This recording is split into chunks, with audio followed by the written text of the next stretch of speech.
Bonjour et bienvenue dans le podcast Jeunes Voyageurs, le podcast voyage de Télé Sorbonne.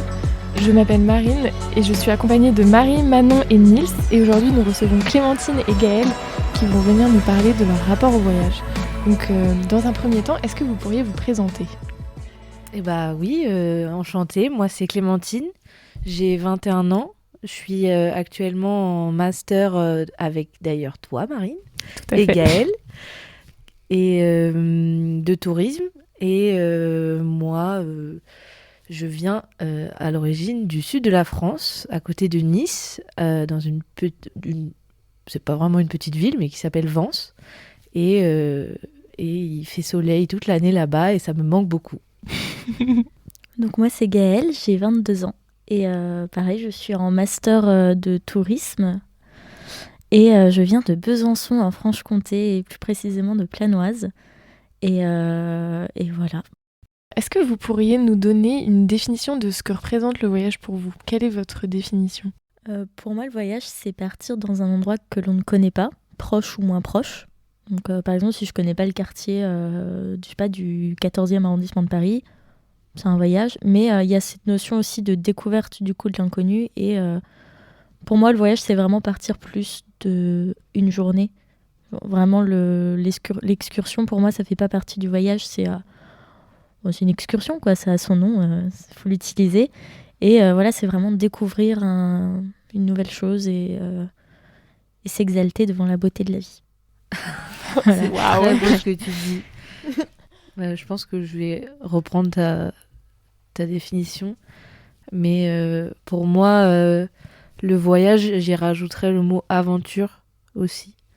Parce que justement, c'est une aventure en soi où on part à un endroit où on n'est jamais allé. Après, du coup, ce qui est compliqué, c'est que si on part dans un pays où on est déjà allé, c'est aussi un voyage. Mais bon, il y a aussi, oui, il y a tout cet aspect de l'inconnu, de voir des paysages, comme Gaëlle dit, somptueux, découvrir des nouvelles cultures.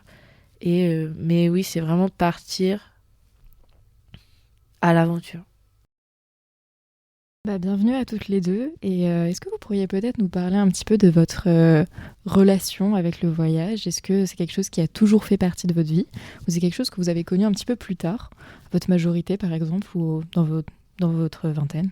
Alors personnellement j'ai toujours été en vacances avec mes parents l'été pendant les vacances scolaires en août dans le sud de la France ou l'ouest là, donc au niveau de Biarritz, etc. Mais j'ai jamais été à l'étranger avec mes parents, mais c'était des voyages culturels que j'aimais beaucoup, ce qui m'a donné d'ailleurs envie de travailler dans le tourisme et j'ai commencé à voyager seule, sans mes parents, avec mon copain quand je suis arrivée à Paris donc en 2018. Et avant j'avais fait un voyage en Espagne avec ma sœur et l'école, et en Allemagne aussi d'ailleurs. Donc plutôt scolaire, familial et amoureux du coup. Mais voilà, c'est quelque chose que j'ai toujours voulu faire, donc voilà. Moi, donc à l'origine, c'est un peu comme Gaëlle, parce que c'était surtout à travers ma famille. On partait tous les étés pendant les vacances, soit surtout en Corse, sur la Côte d'Azur, pas tellement dans le nord de la France, que je ne connais pas tellement. Mais par contre, j'ai eu l'occasion, et merci à mes parents pour ça, de partir aussi en voyage très loin. En 2010, on est parti en voiture de la Côte d'Azur. On a traversé l'Italie et on est allé jusqu'en Grèce, où on a traversé la Grèce, on a vu quelques villes. En 2012, à Noël, on est parti une dizaine de jours au Costa Rica. Un Noël exotique. Et qui était, je pense, un des meilleurs voyages que j'ai pu faire. J'ai eu la chance de partir avec mon collège en Inde, en voyage échange avec des correspondants, etc. Mais le voyage toute seule ou avec mes amis, c'est venu plus tard, avec pareil, voyage en amoureux pendant les étés qui ont précédé hors Covid. Puis, et j'ai aussi eu l'occasion de partir un semestre à l'étranger en Corée avec ma double licence qui était super. Merci beaucoup. Très bien. Est-ce que vous pourriez nous en dire un petit peu plus sur votre rapport au voyage, dans le sens, quelle place vous voudriez que le voyage prenne dans votre vie, étant donné que vous faites toutes les deux un master tourisme? Est-ce que c'était un objectif pour vous, du coup, de pouvoir voyager dans le cadre de votre métier, ou alors c'est un truc complètement indépendant de loisirs? Alors personnellement c'est un peu des deux parce que en seconde je savais pas vers où me situer niveau professionnel et j'ai fait un stage dans l'agence Voyageurs du Monde parce que mes parents avaient des contacts qui travaillaient dans l'agence à Nice et c'est en découvrant les métiers des conseillers qui eux-mêmes partent à l'étranger pour visiter, pour pouvoir conseiller d'autres personnes que j'ai vraiment eu l'envie d'en faire aussi ma profession. C'est vraiment le côté à la fois ludique, enfin pas ludique, mais du loisir, du pouvoir partir, et aussi d'allier ça au professionnel et pouvoir gagner sa vie en voyageant, qui m'a attirée. Et puis moi, mon but dans la vie, c'est un peu de partir et de pouvoir vivre un peu partout dans le monde. Donc si je peux allier tourisme, travail, loisirs, le kiff, c'est bon pour moi. Moi, c'est un peu la même chose dans le sens où j'ai envie vraiment de pouvoir travailler tout en m'amusant. Voilà, donc en voyageant et vraiment effacer la frontière entre le travail et le loisir. Et pour moi, ça se fait par le voyage et par des centres d'intérêt qui me sont propres. Mais en tout cas, vraiment pouvoir voyager comme je le souhaite sans avoir à attendre mes vacances. Donc vraiment effacer cette frontière entre mon temps de travail et mon temps de loisir en liant les deux. Par contre, je voudrais pas forcément travailler uniquement dans le domaine du voyage, même si c'est à l'autre bout de la planète, mais pouvoir vraiment lier tout ce qu'on peut trouver sur Terre avec ma vie pour me cultiver mon jardin. Voilà. Mais est-ce que vous n'avez pas un petit peu peur, du coup, de perdre ce côté loisir par le fait que vous allez travailler dans ce domaine, de perdre un petit peu le côté magique qu'a le voyage, étant donné que vous serez confronté un petit peu au dessous du milieu qui sont parfois un petit peu sombres, on le sait, surtout nous, du coup, qui l'étudions souvent. Ce que je veux dire par là, c'est la pollution, les choses pas très éthiques qui peuvent se passer dans le secteur. Personnellement, c'est justement pour ça que je veux travailler dans ce domaine, c'est pouvoir connaître vraiment les dangers du tourisme sur la planète, sur les sociétés, sur les populations et sur l'économie, tout en, je sais comment dire ça, contribuant à ma manière, en agissant moi-même par mes voyages, par comment j'enseigne le voyage aux gens, en changeant réellement les choses par moi-même, par mon apprentissage, etc. Donc ça me fait pas peur, au contraire, c'est ce qui m'anime un peu, donc ça va. Trop bien. Oui, moi c'est un peu pareil. Et puis de nos jours, on commence vraiment à trouver des alternatives, à pouvoir réduire notre impact, notre empreinte écologique en voyage, en prenant d'autres modes de transport, que ce soit pour y aller véritablement quand on va très loin pour prendre l'avion. Mais sur place, il y a toujours des nouveaux moyens un peu... typiquement, par exemple, tout ce qui sont les road trips en stop. Même si c'est un peu l'inconnu, ça fait un peu peur, etc. C'est aussi des nouvelles manières de voyager qui poussent encore justement à l'inconnu. Même si on travaille dans ce domaine, il y a toujours des choses à faire et c'est aussi notre génération qui va changer les choses. Alors Tout à fait, tout à fait. Et surtout que voyager, c'est pas seulement voyager à l'autre bout de la Terre, c'est aussi voyager dans notre pays, voyager dans notre continent aussi, et pour ça avec des mobilités plus douces comme le train. Il y a de super voyages à faire en train, et ça c'est quelque chose qui m'attire beaucoup aussi. Depuis longtemps, j'ai toujours voulu faire le Tour de France, soit en train, soit je sais pas, en van. Voilà, ou en vélo, sportif mais ambitieux. Et donc c'est aussi ça pour moi, voyager, c'est pas seulement aller, je sais pas, en Indonésie ou en Amérique latine, mais c'est aussi voyager en France, c'est voyager dans des régions où je ne suis pas forcément allée, comme l'Auvergne ou, je ne sais pas, moi, la Côte d'Azur. Tu viendras chez moi. Est-ce que vous avez du coup déjà fait ce genre d'expérience, des voyages un petit peu plus slow, plus locaux, ou pas forcément, ou vous espérez le faire dans le futur? Alors, personnellement, pas vraiment, pas véritablement, mais quand j'étais en Corée et que j'ai été dans quelques petites villes un peu plus loin, petites villes, elles n'étaient pas petites spécialement, mais Busan est une grande ville, mais au lieu de prendre l'avion qui se fait en 1 heure, avec mes 2 copines avec qui on a fait le voyage, on a préféré prendre le bus. Et en fait, c'est aussi une opportunité de pouvoir voir le paysage qu'on verrait pas en avion ou même en train quand ça va très vite. Surtout avec le film du dernier train pour Busan, ça donnait pas envie de prendre le train. Tout à fait. Mais après, c'est vraiment une toute petite échelle puisque on a juste pris le bus et que c'était pas si long. Mais après, je sais pas, toi, Gaëlle. Alors, j'ai pas eu l'occasion de faire beaucoup de voyages slow. Peut-être juste celui en Croatie. Donc, je suis partie en Croatie en septembre 2020, donc juste après le Covid. Enfin, pendant le Covid en soi. Et là, en fait, on a réservé une voiture et on a vraiment longé toute la Croatie pour un peu s'éloigner aussi des zones du tourisme de masse, même si en soi, en septembre 2020, il n'y avait pas de tourisme de masse, clairement. Et après, dans les futurs voyages, c'est quelque chose que je cherche vraiment à faire. Là, je suis en train d'organiser un voyage en Égypte et mon objectif, c'est vraiment de voyager de manière très douce, donc en privilégiant le voyage en train, parce qu'en plus, ça permet vraiment de voir des paysages, comme tu le disais, moins connus et plus authentiques peut-être, même si bon, l'authenticité est relative, mais ça permet vraiment de voir une autre vision et peut-être voyager de manière plus vraie. Et ça m'attire vraiment énormément.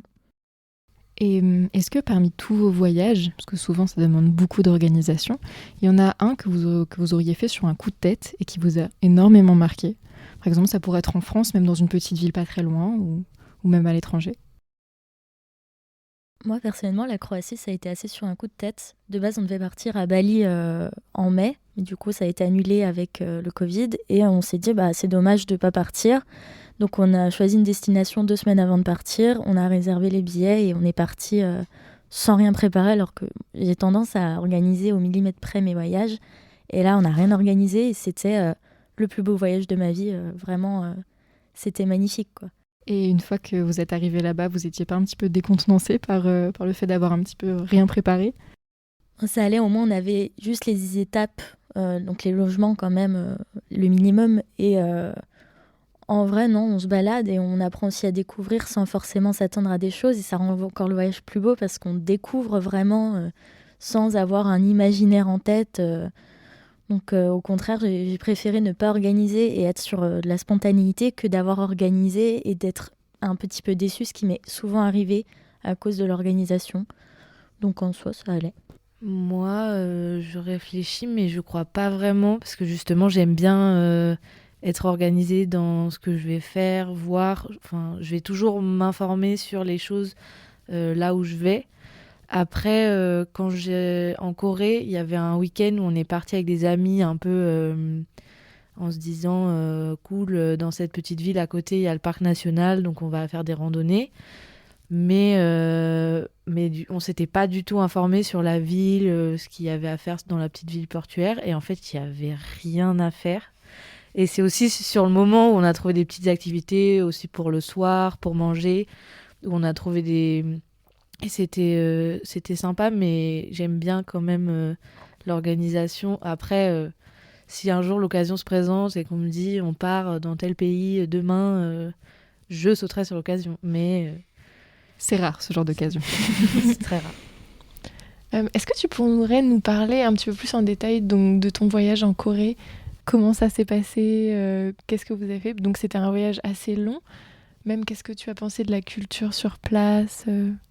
Alors du coup, moi je suis partie en Corée dans le cadre de mes études. C'était un échange universitaire.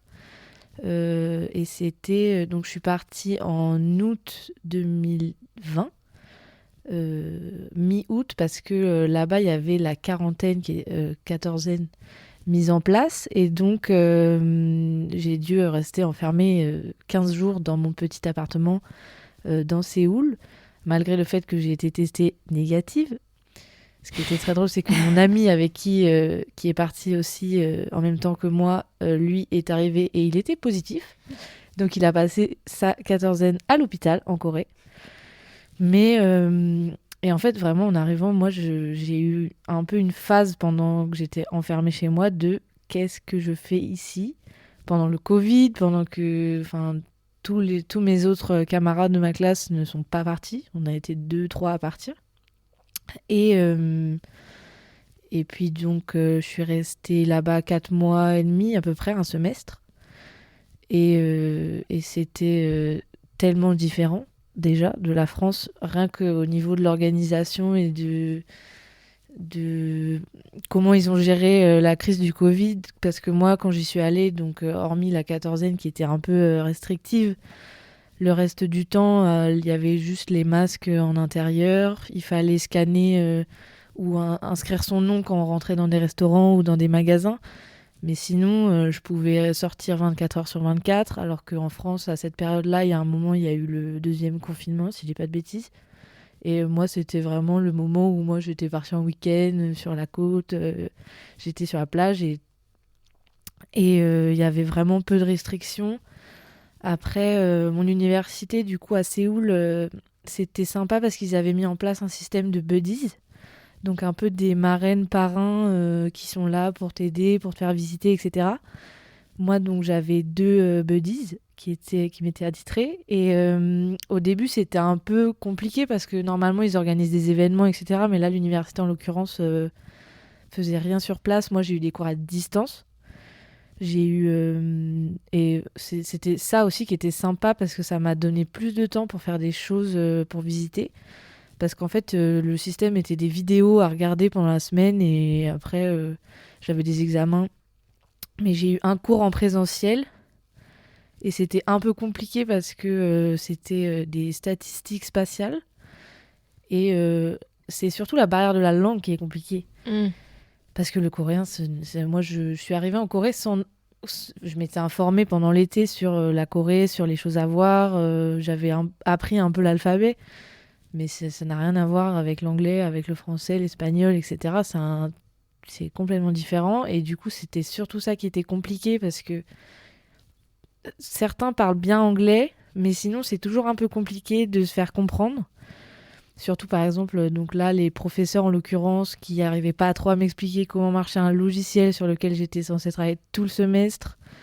Du coup, ils rigolaient et parlaient en coréen entre eux. Du coup, j'étais là, aidez-moi. Ou sinon les taxis, etc. Mais ce qui était, je pense, le meilleur en Corée, au-delà des paysages, des gens très gentils, des lieux culturels à voir, c'était la nourriture. Surtout parce que, en fait, là-bas, on ne mange pas chez nous. Enfin, on ne mange pas chez nous, j'ai déjà mangé chez moi là-bas. Mais c'est tellement moins cher de manger dans les restaurants ou dans les petits trucs dans la rue que à chaque fois qu'on sort, enfin pour manger, finalement on sort. Du coup, ça nous fait voir d'autres endroits. On goûte vraiment des choses qui n'ont rien à voir. J'ai mangé là-bas des petites tentacules qui bougeaient encore dans un plat. Bon, c'est à faire dans la vie, mais c'était pas exceptionnel. Qu'est-ce que c'était ton plat préféré que tu aies pu goûter là-bas ?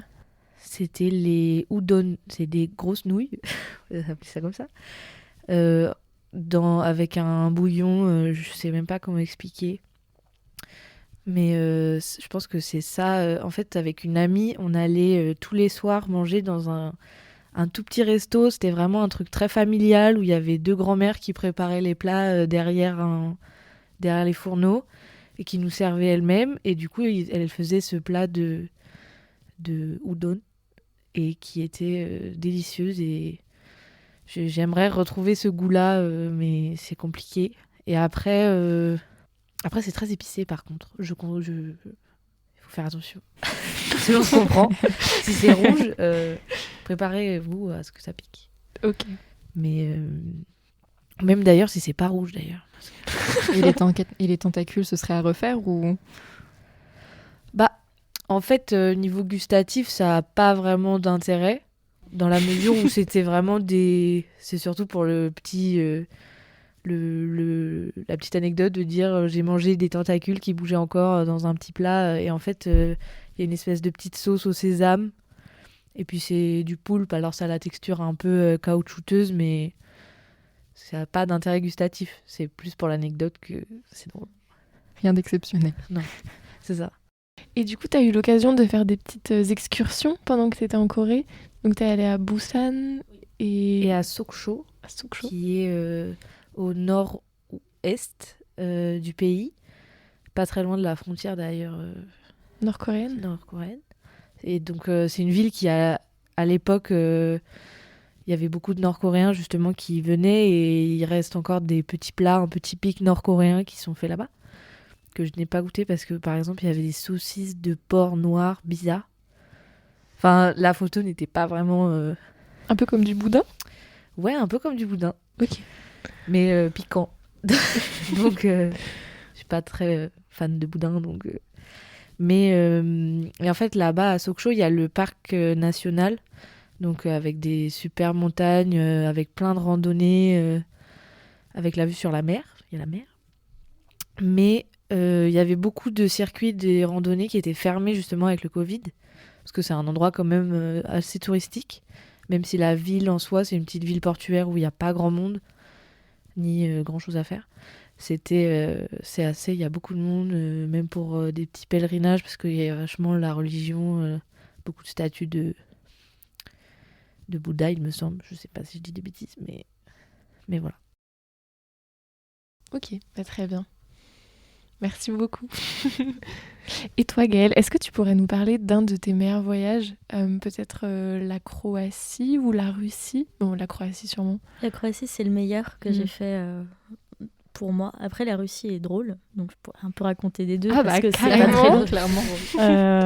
Donc la Croatie, on est parti du coup en septembre 2020. Donc un peu sur un coup de tête. Pour un peu sortir de Paris parce qu'on étouffait un peu. Et on arrive du coup à Dubrovnik mi-septembre et c'est vide. Il n'y a vraiment personne. Déjà dans l'avion, c'est pas des gros avions, c'était un avion low cost, donc il n'y avait pas beaucoup de place et il n'était pas plein. Et donc on a visité Dubrovnik, c'était vraiment très très beau. Très agréable, une très bonne ambiance parce que c'était très calme et très vraiment, ça me faisait un peu penser à la Provence dans le côté très déjà il faisait très beau et ça c'était cool. Ouais. Ça fait toujours plaisir. Voilà, et vraiment des beaux paysages, et j'avais vu Game of Thrones un an avant, du coup ça me rappelait un petit peu aussi les Lieu de tournage? lieux de tournage, voilà, tout à fait. Parce que ça avait été tourné là-bas? Oui, il y a des scènes qui sont tournées à Dubrovnik et d'autres qui sont tournées à Split, où j'ai été aussi, qui est d'ailleurs le lieu que j'ai préféré en Croatie, ou le deuxième lieu que j'ai préféré en Croatie. Et donc ça rappelait un peu cet univers aussi un peu fantastique, donc c'était agréable. Et la nourriture était excellente, donc un peu méditerranéenne aussi, mais avec des influences aussi un peu serbes. Donc c'était très très intéressant comme goût. Et en fait, on a longé toute la côte ouest de la Croatie en passant par les îles, parce que c'est un des pays où il y a le plus d'îles en Europe. Et on avait du coup loué une voiture. On est parti de Dubrovnik jusqu'à Zadar, donc qui est juste avant Zagreb. Et on s'arrêtait surtout dans l'île de Hvar, j'arrive pas trop à le dire. Et là, de base, on ne devait pas rester très longtemps. Et on a eu un gros coup de cœur pour cette petite île. Donc on est resté sur cette île 3 jours de plus. On a fait beaucoup de snorkeling parce qu'il y a de beaux poissons. Le snorkeling, c'est de la nage avec un tuba. C'est de la plongée sans plongée profond, quoi. Juste avec un tuba pour voir un peu la flore et la faune marine. Et surtout, on était dans une petite ville balnéaire qui n'était pas très connue par rapport à l'autre ville, la grosse ville principale de l'île. Donc c'était vraiment très agréable parce qu'on était vraiment avec les locaux. Et il y avait plein de petits chats aussi, donc ça c'était cool. Toujours de la bonne compagnie, ça on aime bien. Et ensuite, du coup, on est remonté sur des villes plus connues comme Split et Zadar, du coup. Mais on est passé aussi par la campagne, on voulait vraiment passer sur le centre de la Croatie. Et là, on est arrivé vers les lacs de Plivice, mais on voulait être vraiment dans la campagne pure. Il y avait un Airbnb dans le village, quoi. C'était déjà beaucoup. Et on a discuté un peu avec des paysans qui faisaient... c'était plus des bergers d'ailleurs, et qui élevaient du coup des moutons avec des petits chiens. Et c'était très agréable et très instructif de discuter avec eux, même s'ils ne parlaient pas anglais. C'est ça, ils parlaient que croate? Ils connaissaient quelques mots d'anglais, donc on a beaucoup parlé avec les mains. Donc c'était aussi beau de voir qu'on arrivait à se comprendre sans forcément avoir la même langue aussi. Donc c'était super intéressant. Donc c'était aussi une vision de la vie peut-être plus ancienne par rapport à notre société contemporaine où l'agriculture est assez présente. C'est beaucoup moins automatisé qu'en France. C'est vraiment le berger qui va dans le pâturage et qui affronte les ours parce qu'il y a beaucoup d'ours. Voilà, et pourtant les chiens, nous les ours en France c'est des énormes chiens, là c'était vraiment des petites bêtes pas très grandes. C'était vraiment en dessous du genou, quoi, donc c'était impressionnant. Voilà, et c'était de très beaux paysages au niveau de la campagne, donc je conseille vraiment d'aller là-bas. C'est très très agréable, c'est vraiment apaisant. Et du coup, après, on est remonté jusqu'à Zadar et là, on est passé du coup par les routes près de la Bosnie. Et là, on s'est vraiment aperçu que la guerre du XXe siècle ont vraiment marqué les paysages parce qu'il y avait encore des maisons abandonnées, des maisons avec des trous énormes de balles. Enfin, vraiment, c'était assez terrifiant de voir la différence entre Dubrovnik, Split, le sud qui est assez touristique. Split, c'est la ville la plus touristique de Croatie. Et la différence avec le nord, alors que ça devient de plus en plus touristique, mais c'était assez effrayant. Parce que c'était vraiment la misère humaine, quoi. Et Split, c'était un peu un entre-deux, entre ce côté très idyllique de Dubrovnik et le côté un peu miséreux de Zadar, et le côté très calme de la campagne. Et en même temps, ça avait des petits airs des îles, donc c'était cool. Donc c'était à moitié historique, à moitié balnéaire, à moitié assez jeune et festif. Et en même temps, il y avait beaucoup de gastronomie, c'était très doux. Donc c'était vraiment très bien. Et je pense que c'est aussi la taille de la ville qui jouait sur ça. Elle est très grande, la ville, par rapport aux autres. Et après, les îles sont très agréables aussi. Surtout une qui n'est pas très visitée, c'est l'île de Pag, où l'on fabrique un fromage excellent. Je conseille. Parce qu'en fait, c'est une île où les pâturages sont naturellement salés par l'eau de la mer. Et ça a des paysages lunaires vraiment très très fous. Et c'est ça que j'ai adoré dans mon voyage en Croatie, c'est que quand tu longes, tu passes par 15 paysages différents, alors que tu es dans le même pays. C'est vraiment incroyable. Donc ça, c'était fou. C'est Voilà. dingue. Et est-ce que toutes les deux, vous avez fait plusieurs rencontres dans les différents pays dans lesquels vous êtes allés, qui vous a vraiment marqué, ou vous vous êtes dit je dois revenir dans ce pays pour revoir cette personne, ou inversement? Du coup, pour moi, ce serait mes buddies, donc mes deux marraines coréennes, on va dire, avec qui j'ai toujours contact. Parfois, on s'envoie quelques messages. Parce qu'au final, j'ai pas pu les voir tant que ça. On s'était vus une première fois au début du semestre. Et au final, moi, j'ai visité. Je faisais un peu mes affaires. Il y avait aussi les cours. Donc, et c'est vraiment la fin du séjour, au mois de décembre, où on s'est vus 2-3 fois.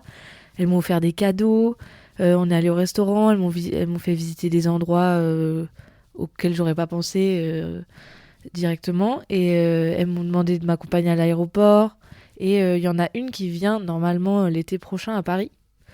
Donc, et puis même moi, si je peux y retourner et les revoir, ce serait... Et je viens de penser à aussi ça vient de me pop dans la tête. Mais quand je suis allée au Costa Rica en 2012 avec mes parents, c'était sur la côte Caraïbe, on était allé dans une ville, je ne me rappelle plus le nom, mais en tout cas, il y avait un restaurant italien, ou espagnol, je ne sais plus. Je crois que c'était italien. parce que le mec parlait français, etc., qui avait ouvert ce restaurant justement qui s'appelait la Pecora Negra, ça veut dire la chèvre noire, je crois, si je dis pas de bêtises. Et en fait, on était les seuls dans le restaurant quand on est arrivé. Il a vu qu'on était français, une famille de 6 personnes qui débarquent. Il nous a parlé, moi il m'avait montré les cuisines, il nous avait dit si vous avez l'occasion de revenir au Costa Rica, revenez me voir. Et je crois que son restaurant marche toujours très bien à l'heure actuelle et je viens d'y penser. Et... donc si j'y retourne ou si vous y allez, allez-y. Qui était très sympa. Les locaux très étaient sympathiques, ouais. Ouais. Très ouvert. Là-bas, c'est vraiment, ils sont très gentils. Moi, j'ai pas forcément de personnes que j'irai revoir parce que c'est souvent des rencontres très rapides, notamment une à Moscou, du coup, qui est vraiment très drôle. Du coup, on venait d'arriver à Moscou et vraiment l'arrivée était chaotique. On n'avait pas de réseau parce que c'est un autre pays. Jusque-là, je précise. Hein. Et donc, il faisait extrêmement froid. On était allé au 31 décembre, donc il faisait vraiment très froid. Et en fait, on était arrivé donc à l'aéroport. On a pris un train qui nous arrivait à faire arriver dans le centre de Moscou, mais on ne connaissait pas Moscou. Et notre hôtel était assez excentré de Moscou. Donc, on était perdus, voilà, en d'autres termes. Et les gens ne comprenaient pas où on voulait aller. On rentre dans le métro, on se dit qu'ils vont nous aider. Ils n'arrivent pas à nous aider, ils ne trouvent pas l'hôtel. Et donc, on est un peu perdus, on a froid, on est fatigués. Et là, on arrive et il y a un monsieur qui me tient à la porte. Je dis Spasiba, merci en russe. Il fait oh, French. Et je fais oui, je suis française. Et là, il me sort un Sochaux. Sochaux, c'est une ville de Franche-Comté, juste à côté de Besançon, qui est connue pour Peugeot. Et potentiellement, si vous êtes un puriste du foot, pour Sochaux, le FC Sochaux, quoi. Donc c'était assez fou qu'un mec de Moscou me dise ça dans le métro. Voilà, c'était vraiment très fou. Et après, il est reparti comme si de rien n'était. J'étais un peu choquée, mais il fallait se dépêcher pour avoir notre hôtel, quoi. Et parce qu'il y a un joueur russe qui joue à Sochaux, non ? Je ne sais pas du tout. Je vous avoue que j'ai un peu perdu le fil avec Sochaux, mais c'est possible parce qu'il y a beaucoup de joueurs étrangers à Sochaux, parce que il n'y a pas de joueurs franc-comtois qui veulent aller à Sochaux, quoi. Donc c'est possible. Mais, C'est assez incroyable. Mais sinon, je n'ai pas de personnes à revoir. Peut-être en France, du côté d'Annecy. Enfin, plus du côté de Cergy, c'est pas très connu. C'est entre la Suisse et Annecy, du coup. Proche de Genève. Il y avait dans une station de ski, j'étais allée voir ma sœur l'été, il y avait une pizzeria italienne tenue par des Italiens. Et c'était excellent. J'adore la cuisine italienne et c'était vraiment la pizza très traditionnelle, le limoncello à la fin offert, tout était super. Et ils étaient très très sympas et ma sœur y retournait plusieurs fois et j'ai appris qu'à cause du Covid, ils ont dû fermer leur pizzeria. Donc je suis très triste et je pense que si je pouvais les retrouver, j'essaierais de les aider à refonder un truc parce qu'ils étaient vraiment très très très doués. C'était excellent.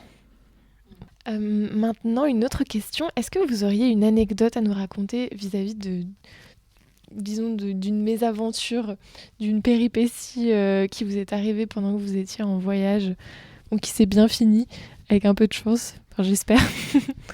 Alors, moi, c'est retour au Costa Rica, donc en 2012. Voyage tout organisé par ma maman, qui adore organiser nos voyages.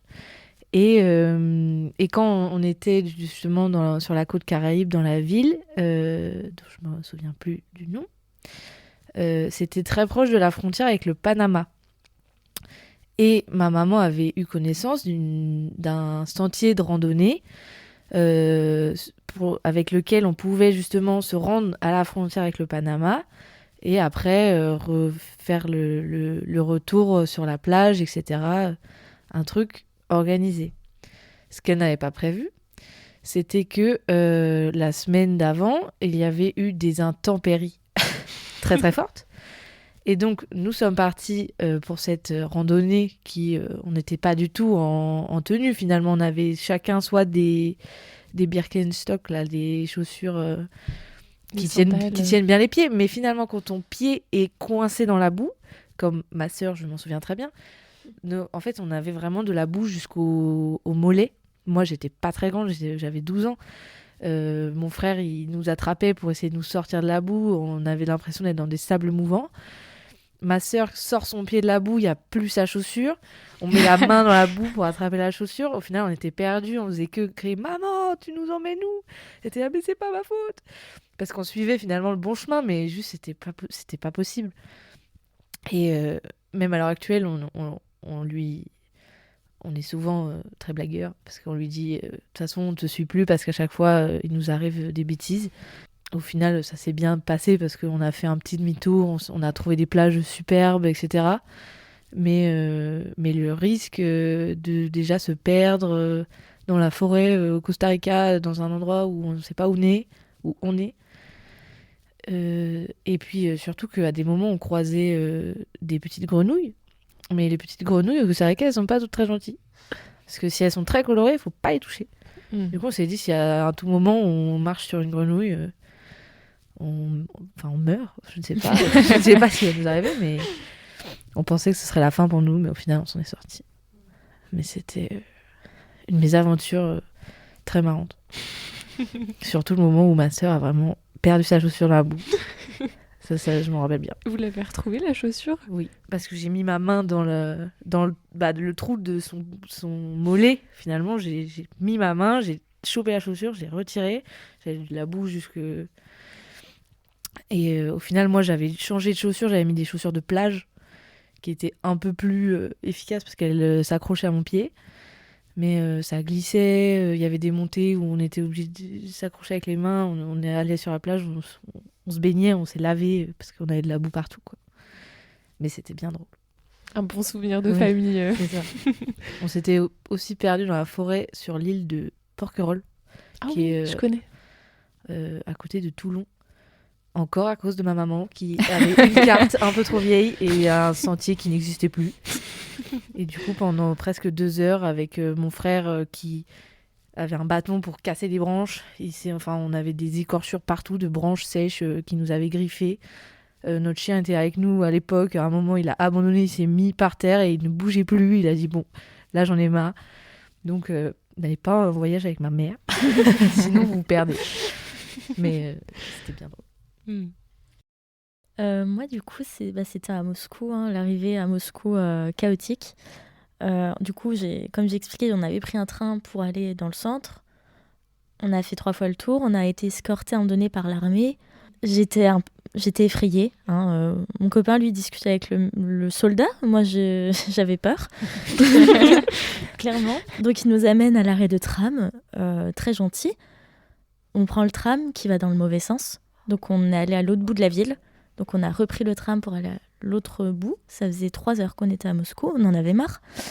On rentre dans une petite boutique. On essaie de demander notre chemin. Et là, miracle, ils peuvent nous donner une carte SIM, pas nous renseigner. Donc, on arrive à avoir Internet, à avoir Google Maps. Et on arrive à voir comment aller à notre hôtel. Et arrivé à l'hôtel, on apprend que le premier train qu'on a pris depuis l'aéroport, si on s'était arrêté un arrêt avant, on était à l'hôtel. Assez déprimant. D'autant plus que du coup après on est sorti pour le 31 décembre, on est allé à la patinoire. Mon copain a des problèmes avec les patins, il a eu très mal toute la soirée, déjà pas très cool. Et au moment du 31 du compte à rebours, au moment de l'hymne national, il y a des pontons autour de la patinoire qui s'effondrent, des pompiers arrivent, c'était terrible. Du coup, on est rentré à l'hôtel et on n'a plus fait grand-chose après. Il était temps que l'année se termine, en fait. C'était bien. Après, on a fait des musées, c'était beaucoup plus calme. C'était beaucoup mieux. C'était très intense au début, mais après, C'est ça. un petit peu plus tranquille. Et est-ce que toutes les deux, vous avez déjà été confrontées à un moment, vraiment à un danger ?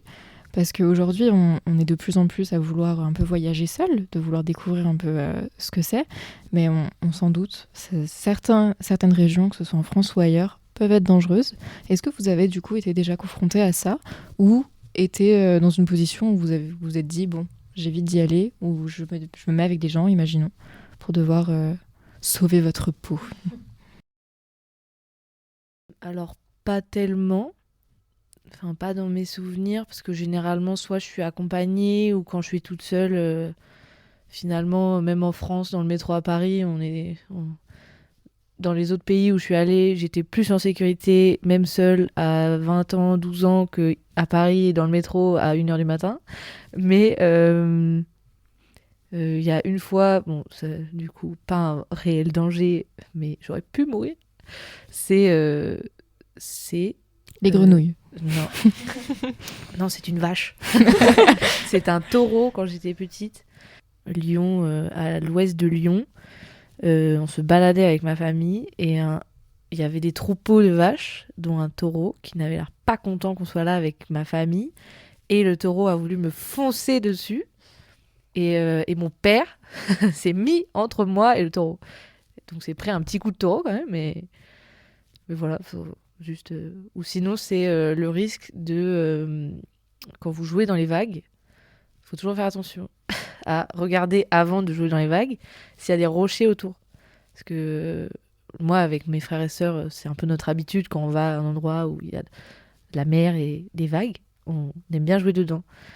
Donc on est là, wouhou, on saute, oh là là, elle se fait emporter, trop marrant. Mais au Costa Rica, justement, sur une plage, il y avait des gros rochers. À tout moment, si je me fais emporter par la vague, à 12 ans, je n'ai pas la capacité physique de ni me retenir. Mais par contre, les cailloux, je vais me les prendre. Et mon frère m'a encore sauvée. Souvent, mon frère m'a sauvée de situations comme ça dans les vagues. Mais après, du danger par les autres personnes, pas vraiment. C'est surtout la nature qui me veut du mal. Les animaux. Bah, tant mieux quelque part. Voilà, mais... c'est ça. Moi, pareil, pas trop de danger. Je suis assez prudente, donc je pense que ça aide.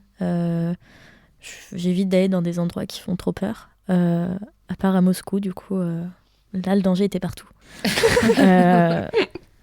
Sinon, c'était surtout dans les grosses villes, comme à Londres, New York et Paris. Enfin, je les mets ensemble parce que je trouvais que c'était un peu le même niveau, la même ambiance. Dans le métro, des personnes peut-être un peu trop alcoolisées, peut-être un peu folles, je sais pas, hein, je les juge pas, mais du coup qui sont parfois peut-être, enfin qui me font un peu peur parce qu'elles peuvent, on sait jamais trop à quoi s'attendre, donc c'est surtout ça, moi, les dangers. Mais honnêtement, je me suis surtout sentie en danger à Paris, plus que dans d'autres pays dans le monde. Après, il y a encore plein de voyages à faire, hein, mais voilà.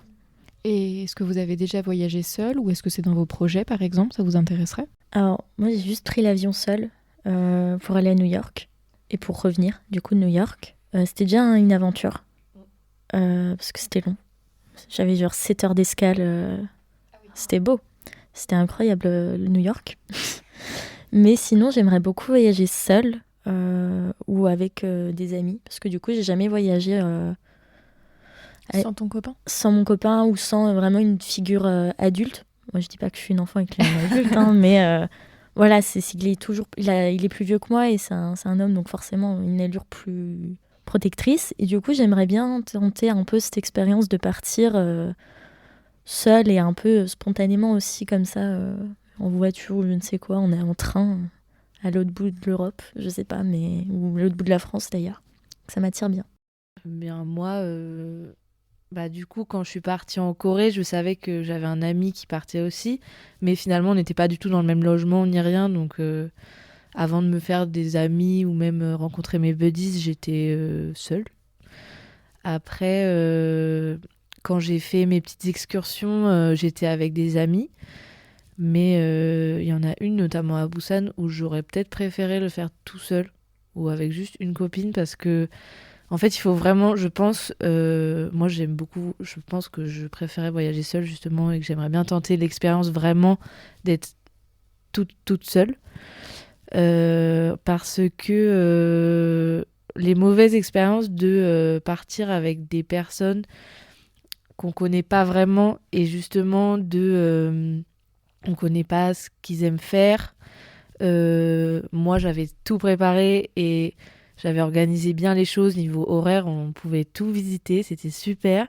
Mais l'autre fille avec nous, je ne sais pas pourquoi, elle était là. Oh là là, mais il faut qu'on aille là-bas maintenant. Et j'étais non, on n'est pas obligé. C'était une Allemande qui ne comprenait pas ce que je lui disais. Donc Gaëlle, toi, je sais que tu es bien, alors si tu veux qu'on voyage ensemble, let's go. Mais je pense que parfois c'est un peu mieux de voyager tout seul. Déjà aussi pour l'aventure et l'excitation de se dire bon bah là je suis toute seule, je dois m'occuper de moi, je dois voir les choses par moi-même, découvrir, aller vers les autres aussi, dans un autre pays ou même en France d'ailleurs. En France, j'ai pas eu l'occasion de partir vraiment toute seule dans une ville, à part à Paris quand je suis arrivée pour mes études, mais après, personnellement, je suis assez à l'aise pour aller vers les autres. Donc, c'est l'avantage aussi. Mais oui, un des voyages en fait que j'ai fait seule, c'est Paris. Parce qu'avant de venir emménager, je suis venue plusieurs fois. Enfin, mon copain était ici, mais il travaillait où il avait école.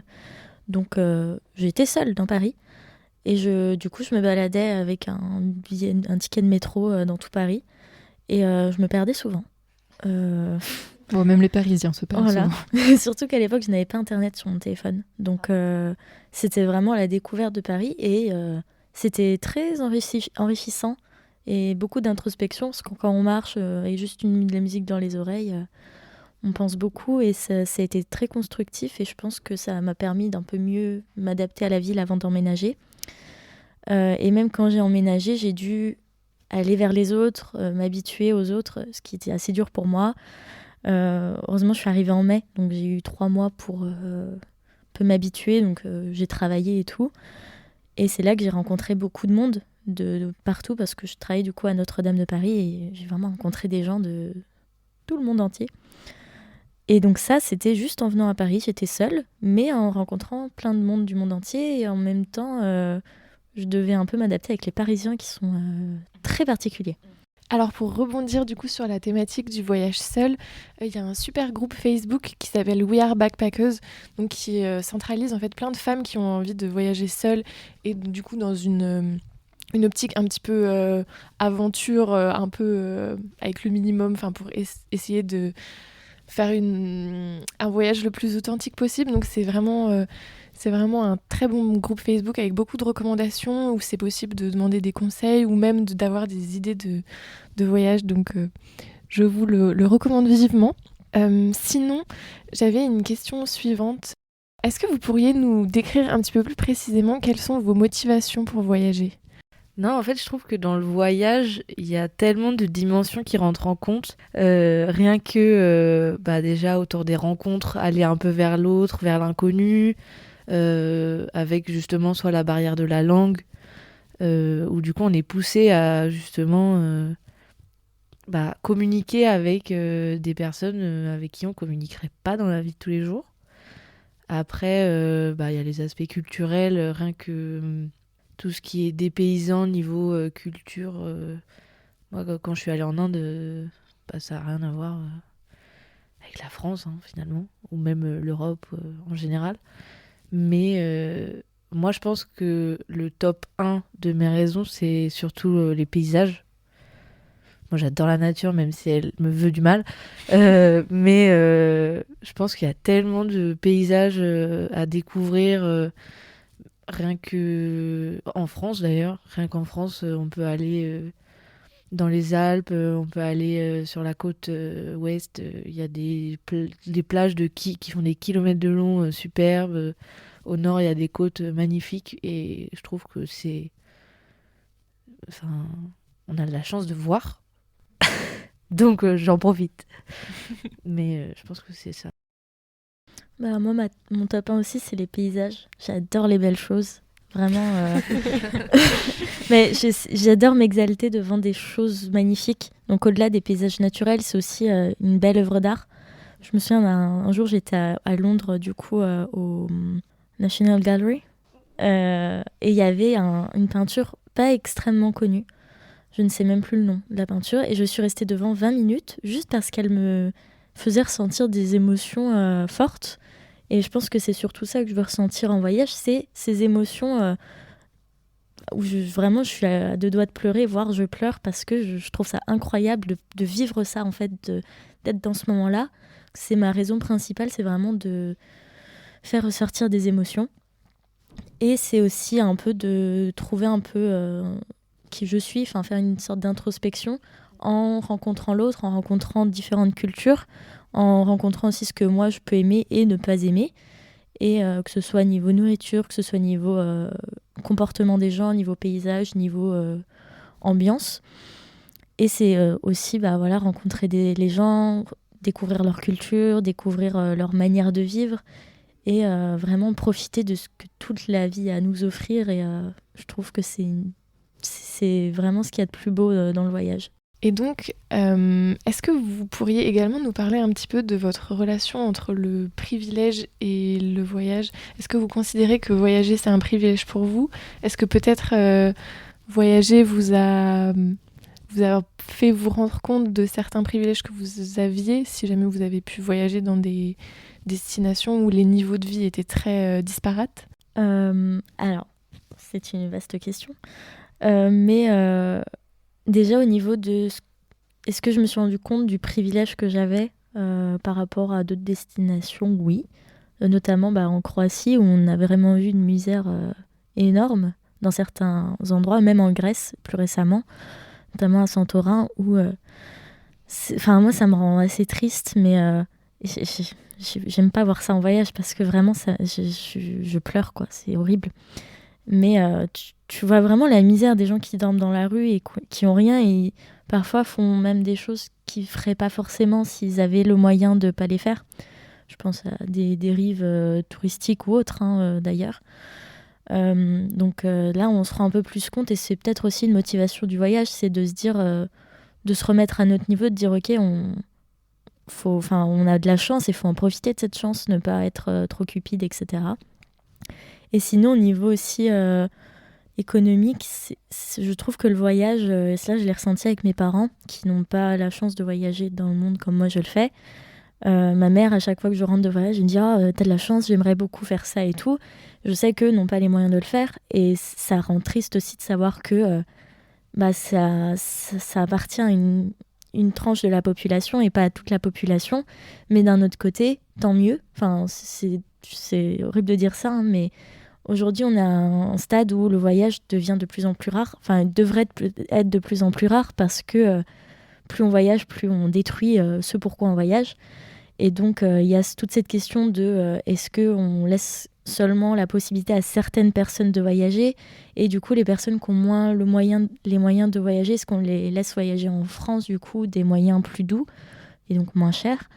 Moi, je suis plutôt adhérente à cette pensée-là, même si ça va changer, etc. Je trouve que c'est vraiment des sujets très importants, surtout sur l'avenir du tourisme et l'avenir de la planète. Est-ce qu'on laisse tout le monde voyager, mais en même temps, il y a l'égalité de laisser tout le monde la possibilité de voyager. Donc, comment on fait voyager tout le monde sur une période très courte, sur un univers limité, avec des ressources limitées ? Donc c'est aussi ça pour moi le privilège de me dire qui va voyager et qui ne va pas voyager loin. Je suis déjà tout à fait d'accord avec tout ce que tu as dit.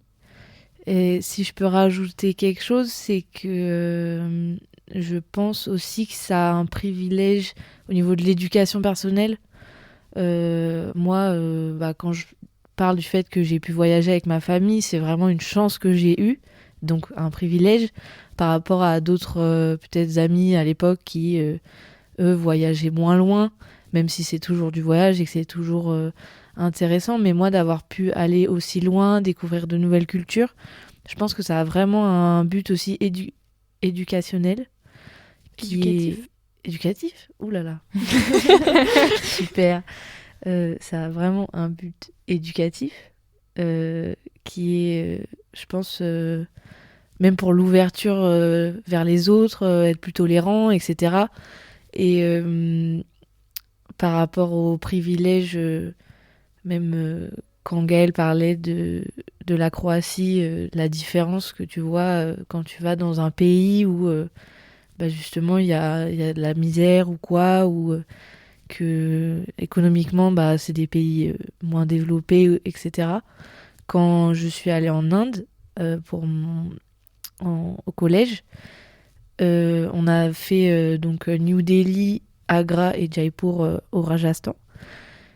Et on faisait nos trajets en bus. Et en fait, même dans la ville, etc., même dans New Delhi, dans la ville, on voit que moi, ma correspondante, elle avait un chauffeur, elle avait un super grand appartement. Mais par contre, dans la ville, il y a des gens qui sont par terre, qui ont des membres en moins. Il y a des gens qui vivent dans la rue. Mais c'est même à un autre niveau que nous, les sans-abri ici, quoi. Là-bas, c'est... en plus, rien qu'au niveau du pouvoir d'achat et de la monnaie là-bas, nous, si on leur donnait 10 euros, ils seraient riches. Et c'est ça aussi qui a aussi le but éducatif. Parce qu'on se rend compte de la chance qu'on a et on relativise un peu sur nos problèmes de la vie, même si chacun a ses soucis dans la vie, etc. Mais parfois, avec du recul, quand j'y pense, je me dis, bon, ça va. Tout va bien dans nos vies, on n'est pas trop à plaindre, quoi.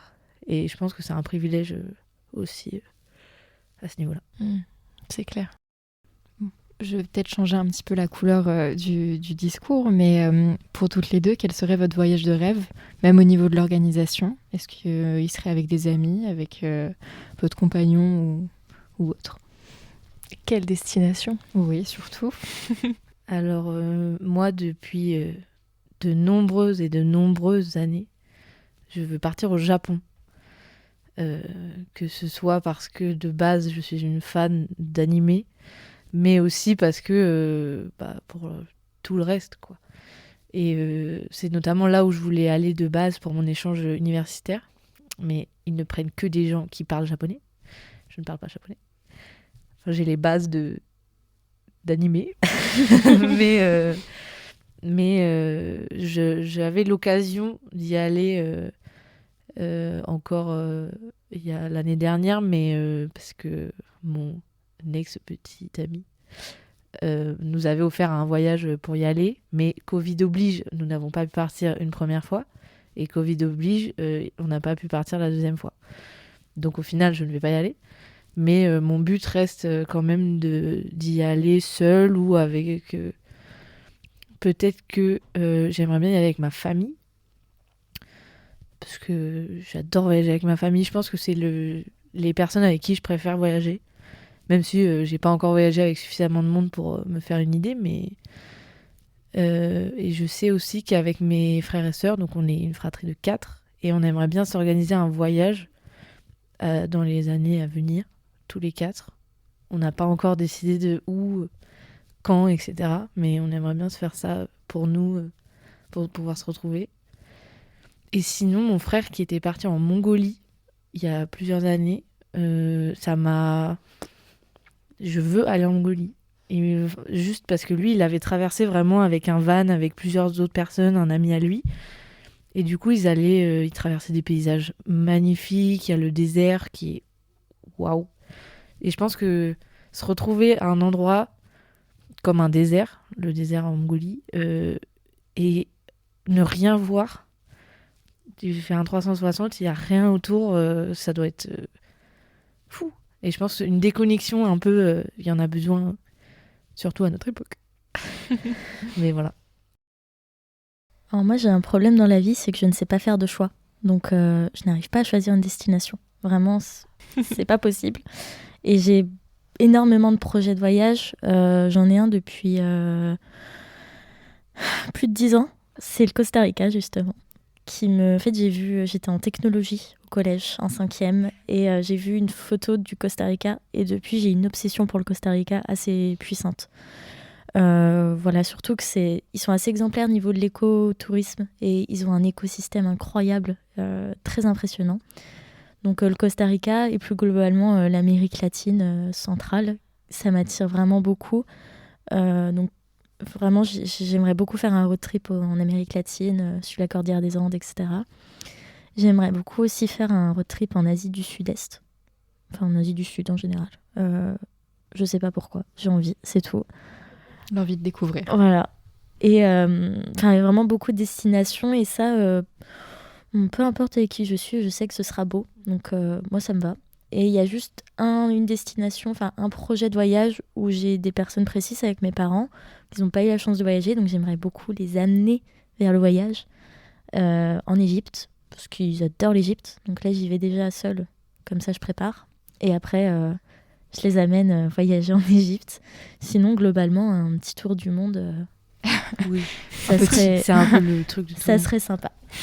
Mais je repensais à un de mes objectifs de vie. Ce serait de... Bon, c'est la première partie de l'objectif. Après, l'objectif, c'est d'aller partout. Mais ce serait d'avoir vu les 7 merveilles du monde. Sympa, Parce que j'en ai déjà 2 ou 3. Oh. Mais parce que j'ai vu du coup le Taj Mahal, j'ai vu le Colisée et j'ai vu un autre. Quoi ? Je ne sais plus. mais j'aimerais beaucoup aller à Petra, en Jordanie. Et partout finalement. Moi, en fait, je m'aperçois qu'il y a plus des destinations où je ne veux pas aller que des destinations où je veux aller. Donc, c'est beaucoup plus simple dans ce sens-là. Ah, et où ne veux-tu pas aller ? Il y a Dubaï. Voilà. Je peux pas. Gris.